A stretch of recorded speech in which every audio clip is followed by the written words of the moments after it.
I began my 2019 review video by saying, 2019, what a year, and bless my past self, she did not know what was coming for her because that phrase feels so much more true now. 2020, what a year. I'm sure I'm not the only one who looks back on this year and feels like it has been very unexpected, very full on, pretty exhausting, incredibly challenging, but in some really weird ways, also quite incredible year. And I want to capture that in this video. I'll be honest, this video is quite a selfish one. I really enjoy having this kind of virtual timestamp, which allows me to look back and really appreciate and remember what's gone before in my business. And I'm sharing it publicly in case you find it interesting. Maybe you're like me and a little bit nosy in what's going on in other people's businesses. And maybe it'll prompt you to do the same reflection within your business. I stepped into 2020 with the intentions of having a business that felt more established, more intuitive and more creative. And whilst the way that I've achieved those was not at all what I was expecting, I would say that I'm exiting the year with a business that feels that way. If you're curious to know more about those yearly intentions, why I set them, how I break them down into quarterly goals, and more about what they look like in 2020, I'll link a recent podcast episode below where I talk all about my 2020 intentions and how I did and didn't meet those 3 words that I've set. But let's have a little look at the year itself. I'm going to begin with the top level stats, but as we know, stats only just give us an indication. The real juicy stuff is when we do the reflection. But let's begin. The podcast had 39,634 downloads and I hosted 49 conversations. Let me tell you, the podcast pivoted a lot this year with the change in how we could record things. I coached 42 clients and from some rough estimations, did 467 coaching calls, which averages at 28,020 minutes spent on Zoom. Let me tell you, those minutes were a lot higher during lockdown as well. I hosted 4 group programs and taught a total of 275 students. In terms of my content, I doubled my Instagram following and really defined my visual brand identity. So got a logo and a color palette for the first time. And the final thing with the numbers, the money, my revenue, and I have to stress this is revenue, not profit, has almost doubled this year to £84,000. And whilst it means absolutely nothing and was honestly the most stressful and challenging month ever, I did have my first 25k month, which was in September. So that's the highlights of the year at a very top level view, but I want to look a bit more into how my business has leveled up this year. One of my favorite ways to reflect at the end of a year, or perhaps at the end of any time period, a quarter, a month, is to think about the me of January 2020, waking up in the me of now's body and seeing my life and my business in the way that it is. And I like to think about all of the things that feel different and then appreciate how much things have leveled up within the last 12 months. I have recognized that there's 5 main areas that it feels like my business has leveled up in throughout this year, so I'm going to walk you through them. The first area is in terms of offerings, and when I say offerings, I mean my services and products and how I actually help people. I entered this year with coaching, a group program that I just launched but not hosted, and a retreat, and I'm ending the year with those 3, another group program, a course about launching, another course in collaboration with Domestika, a product range, an ongoing group program called On It, a mini course on websites, a mini course on email marketing, and I think that's it. So 3 to 10. That definitely feels like enough for now. I'm sure I'm going to regret saying this, but I don't think there's any more offerings needed in the mix right now, but it definitely feels good to be ending the year with, I guess, do people call it like a suite of services, which feels like it ticks all the boxes. I've got things in there which are at more accessible price point. I'm definitely moving more into the business coaching side of things, so I've got some offerings in there which do that. Also got my first product range in there, which is very exciting. So that is one way things have leveled up in terms of offerings. Another way is in terms of my content. As a digital marketing coach, you would hope this is going to be part of what I've done well this year. I trialed 2 things this year, which I'd always vowed were not for me. And those were Facebook ads and a free challenge for the launch of my first group program, Selling When You're Service-Based, my brain and mind, My opinion on those has been reformed, and there's some podcast episodes on that if you want to learn more. I also started doing regular Instagram lives, which I call my Friday live. I started sharing here on YouTube and creating more consistent video content. I launched a range of Instagram filters, which I super love. That was a really fun project. And I also really hopped on to the Reels trend. And let me tell you, it has been really, pun not intended, but let's roll with it, impactful for my business, bringing that video content in. Another area where my business has really leveled up this year has been in terms of collaborations. I am really loving how the next phase of my business seems to involve a lot more projects which aren't just me and my business, but involve other people. So I launched a product range with my friend Polly. I've been asked by Domestika to film a course with them. Actually meant to be in Madrid right now filming that, but hello pandemic, gotta do it in January instead. I hosted a Reels challenge and workshop with my friend Vix, and I also hosted a launching course, or filmed a launching course yet to be released. I was about to say launching course yet to be launched, but Launch Central, with my friend Chloe. And that's a really exciting thing. I didn't expect to be doing more collaborations this year, or in fact, starting doing collaborations. I hadn't done them before this year, but I really love that because it does take some of the isolation and the loneliness out of working for yourself, and you create something really exciting because it's like two brains mashed together. A huge way, I would say, and I don't know why I didn't put this as number one, that my business has leveled up this year is in terms of how I'm looking after myself. That third intention I set for 2020 around being more intuitive was really about building a business that worked a bit better for me.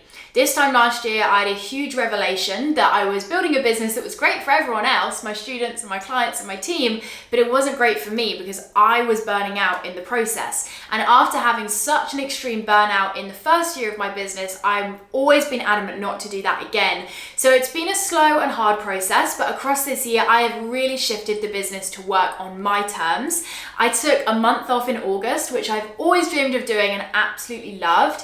I put way more boundaries in place and learned that boundaries actually make things better, not worse for everyone. I built a much healthier relationship with work and kind of started to untangle myself personally and myself as a business owner, coach, and everything else. And also personally, I prioritized a bit more of my own life. So I moved out into my house and just kind of felt like my personal life grew and matched where it felt like my business life was already at. So that's been a huge thing. And then I'd say the final area that my business has really leveled up in this year has been internally. I'm always a big believer, businesses aren't just great because of what you see. They're actually great because of everything that you don't see that makes that happen. So this year I've had new team members come on board. Emily went from freelancer to employed. I've also had Langer come in to do graphic design. Jess, who's editing this video, come in to do video editing. I switched from sole trader to limited, which has been a really helpful transition for my business. And I also started paying myself a salary. I mean, first of all, needed it because hello, moving out in a house, but also really great transition in terms of feeling like, again, with my last point, the business is working better for me. Now, I appreciate I have just told you a lot of highs, and as someone who really prides himself on showing up online and sharing in a way that is genuinely authentic and not authentic in that throw up in my mouth kind of way, I'm not going to gloss over that this year hasn't been difficult. There have definitely been real sadnesses this year. I had to postpone and then ultimately cancel my retreat, which I was so excited for because we hadn't hosted one in a while. It had sold out. We had such an amazing group signed up. So that was definitely one of the sad things. And then I'd say the other is in line with that because it was one of the things that wasn't allowed because of COVID, was that with my intention of being more creative this year, I really wanted to do more in-person events. And when I say more, I mean do in-person events. I'd never done them before in my business. And this time last year, we were planning to have a big birthday party for the podcast. It was turning 2. And I was really excited at the prospect of doing more workshops and talks in person. And that was definitely, again, just something to grieve as I was stepping into this year, realizing what might not be possible because of what was going on, and kind of just having to grieve it, move on, see what was possible, and then take that action. Definitely still something I want to do, but obviously waiting for a day where it's safe. And then in terms of the challenges, I mean, where do you begin with a year like 2020? If I were to give you kind of the top few, definitely one is around staying lean and financially stable. I found it quite hard this year not to buy into kind of the fear, knowing that as a country we are going into a time of quite kind of economical hardship, and knowing what to do about that as a business owner. Am I meant to now cut all of my costs and be really sensible, but then there's a knock-on effect of that? Should I just keep spending as normal to try and keep the economy going? I don't have all the answers, but it was definitely a challenge to think, okay, how do I almost just be sensible but not be dramatic with things?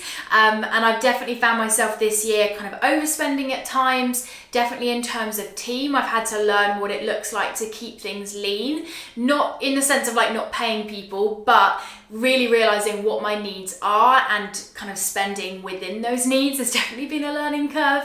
I'd say in terms of the kind of pandemic as a whole, stepping up and leading amidst that was a huge challenge. Now it just feels like what you got to do, but I do remember going into that first lockdown feeling this real pressure, and actually it wasn't pressure, it was responsibility, because with influence and a platform and people looking to you for guidance, even if it is just clients or students, there's a responsibility then to lead when there is uncertainty and confusion. And that wasn't easy. I didn't know the answers myself, but I'm so glad that I did step up. I didn't know the words to say, but I just kept trying to think, okay, what do people need to hear now? What am I needing as a business owner?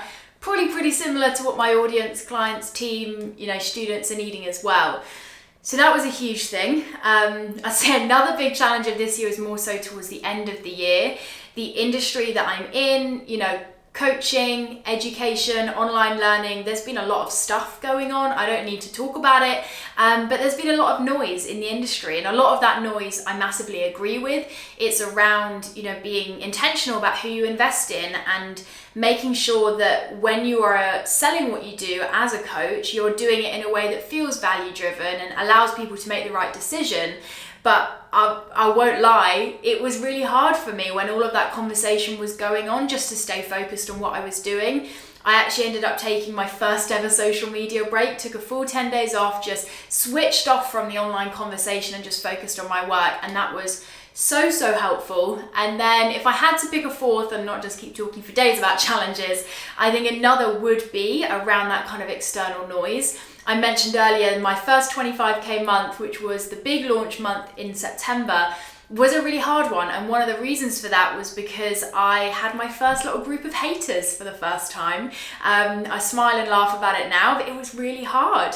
I'm actually an incredibly sensitive person. I'm very hardworking and driven and resilient, but I'm very sensitive to what other people think of me. Not because I have an ego, but because I really value the impact that I have on others and the way that I leave people feeling. So anytime I hear or see something that disagrees with what I would want to leave people thinking and feeling, I find that quite difficult, and I'm sure I'm not the only one with that. So yeah, can't say that discovering a thread about myself and my personal life was my favorite thing in the world, but I've ticked the box of having my first haters. I'm sure, I was about to say it can't get worse than that, but let's not put statements like that out there. Good learning experience for sure, and really glad to have friends and family around me to support me through that. In terms of more kind of personal stuff, I guess those challenges are all business. My personal life hasn't been the prettiest this year. I definitely entered the year with a really challenging couple of situations going on personally, and actually a few more have bubbled up throughout the year. Now, it has been interesting to see how that hasn't been as detrimental to the business as I thought it would, or maybe as it would have been before. As I mentioned, I've really worked this year at not separating, because I don't think they'll ever be separate, but just trying to untangle a little bit personal Alice and business Alice, and that's definitely helped, as things have been going on personally that have been hard. I've been able to kind of still show up for work and actually find work a really great focus and distraction from what was going on. And a real kind of joy within all of that is that my work friends, or who I would say would be work friends maybe this time last year, have now turned into real friends. And that's something that I think I didn't realise I really needed. Friends and family who don't get my business are so important because they give me that space to switch off. But friends that really get it as well are important too. And especially in my month off, it was really interesting. Most of the people I saw were people that I knew through work. And like I mentioned with collaborations, so many of those people are friends, and I think it just adds a real joy to the everyday and a real support to when the challenges do crop up.